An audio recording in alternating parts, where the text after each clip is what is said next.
For art collectors, one of the hottest discoveries in recent years has been folk art, work created by so-called untrained artists. In December 2001, I reported on the surprising story of a young man and his friends who created a whole new genre of Florida art. When I first looked at the paintings, I was interested in them, but there was something else that was so compelling about this story, how they rose above societal expectations and left a legacy that was just totally without precedent and totally could not have been predicted. Photographer Gary Monroe is professor of visual art at Daytona Beach Community College. His new book is The Highwaymen, Florida's African-American Landscape Painters, published by University Press. It begins with the story of a Fort Pierce High School student, Alfred Hare, and his apprenticeship to landscape artist A.E. Bean Backus in 1955. Beanie Backus, A.E. Backus, was the quintessential regional artist out of the Fort Pierce area, very well known now throughout the state. And Alfred Hare was, during high school, sent to Backus by his high school art teachers, Zenobia Jefferson, to take Saturday morning classes at 50 cents apiece. And he did this for 2 years. And Alfred was a young dreamer, and his goal was not to be a great famous artist. His goal was to be a millionaire. After 2 years of these lessons, he thought it was time to make his mark on the world, to make his fortune. Hare and a group of his friends saw painting as an alternative to working in the orange groves and packing houses of Jim Crow, Florida. They hit on the idea of Florida landscapes that would be painted quickly and sold cheaply. Completed, on average, in less than an hour, most were sold before the oils had even dried. In fact, they realized that they were painting fast, and they even referred to their painting as fast painting. The speed meant style. It just came out to be a different kind of style, very gestural, very temporal. An analogy might be if you drive these long stretches of Florida highways and look out your window while you're driving, it's a kind of momentary glance in passing. During this time, all of us used to paint together, and we all painted to Alfred Hare House in the back under a big oak tree. James Gibson was one of the high school friends of the charismatic Hare. So he got me into it. And I could sketch pretty well, and so I started observing with Mr. Backus.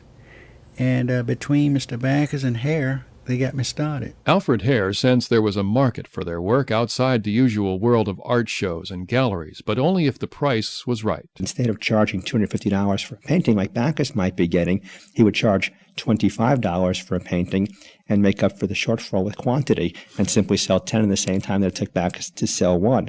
The irony is that by rushing to get out his paintings, he and his friends arrived at what I might consider to be a more relevant form of landscape art than Backus's model, which was very classical, very romanticized.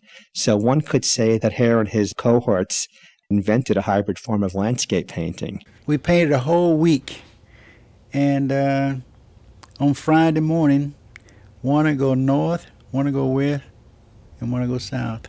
That's the way we did our paintings. They were almost always sold out of their car, going to a specific location, a real estate office, a doctor's office, the telephone company, where there were people. And they had a wonderful sales approach that was quite practiced. Typically, they would go out with about 12 to 15 paintings and come back with none. The 18 by 24, I used to get about $12, $15, $20 at the top. 24 by 36, I usually get about $35 to $40. By the beginning of the 60s, there was this core group of artists that were doing their thing every day and every night. Their dreams were coming true. They were exceeding their own expectations. People were buying these things as soon as they were painted. They were using Upson boards, which was inexpensive roofers, a sheeting product. They used carpenter's trim molding for their frames instead of buying frame molding. They were making a fortune. But Alfred Hare was murdered in a Fort Pierce juke joint in 1970. After his death, the artists continued until the early 80s, when the movement seemed to run out of steam. Over 15 years would pass before the work would be recognized by art collectors and critics, and then only after the name Highwayman was given to the artists in the early 90s by a Sebring collector. Today, estimates of the total number of paintings range from 50,000 to over 200,000. There was no materialism in the paintings, no motels, no cars. Seldom would there be people or even animals. It was just that raw, Eden-like landscape. And I saw these paintings originally as sort of like picture windows. Because of their price, most of these paintings were sold to people who didn't ordinarily buy art. Some 40 years later, only a handful of the original painters are still working, but the value of the work has increased dramatically. I went to a couple of galleries in Boca They had one of my paintings. I remember selling this particular painting to one of the attorneys. And during this time, he bought that painting for $35. Anyway, this painting ended up in one of the galleries down there, and they was asking about $400 for that painting. Their real strength lies in their sense of being colorists.